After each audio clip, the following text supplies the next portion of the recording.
ایک 5-6 سال کا معصوم سا بچہ اپنی چھوٹی بہن کو لے کر مسجد کے ایک طرف کونے میں بیٹھا ہاتھ اٹھا کر اللہ سے نہ جانے کیا مانگ رہا تھا۔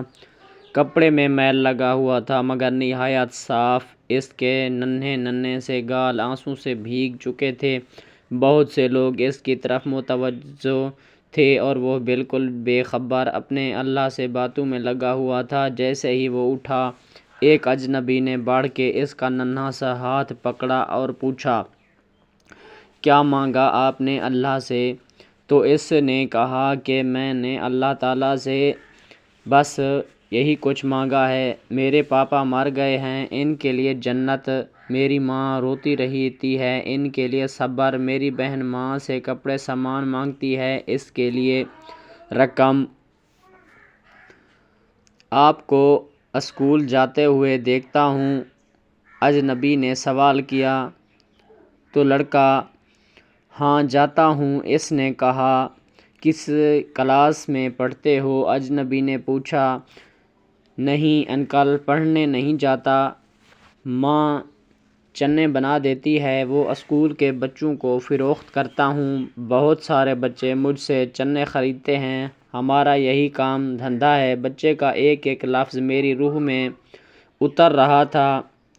تمہارا کوئی رشتہ دار نہیں ہے؟ نہ چاہتے ہوئے بھی اجنبی بچے سے پوچھ بیٹھا۔ پتہ نہیں، ماں کہتی ہے غریب کا کوئی رشتہ دار نہیں ہوتا۔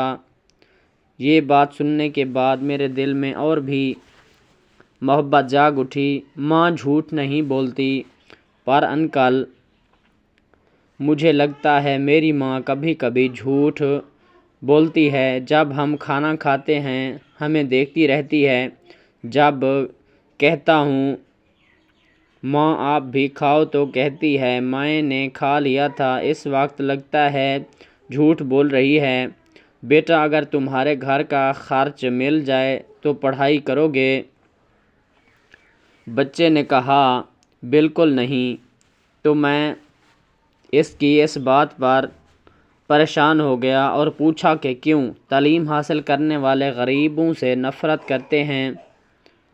انکل، ہمیں کسی پڑھے ہوئے نے کبھی نہیں پوچھا، پاس سے گزر جاتے ہیں اور کوئی سوال تک بھی نہیں پوچھتے۔ اجنبی حیران بھی تھا اور پریشان بھی۔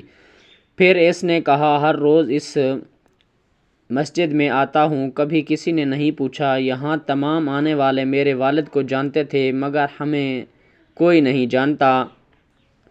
بچے زور زور سے رونے لگا۔ انکل، جب باپ مر جاتا ہے تو سب اجنبی کیوں ہو جاتے ہیں؟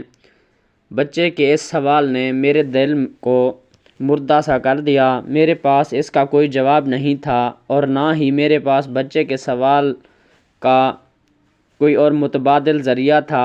ایسے کتنے معصوم ہوں گے جو حسرتوں سے زخمی ہیں۔ بس ایک کوشش کیجیے اور اپنے ارد گرد ایسے ضرورت مند یتیموں، بے سہاروں کو ڈھونڈیے اور ان کی مدد کیجیے۔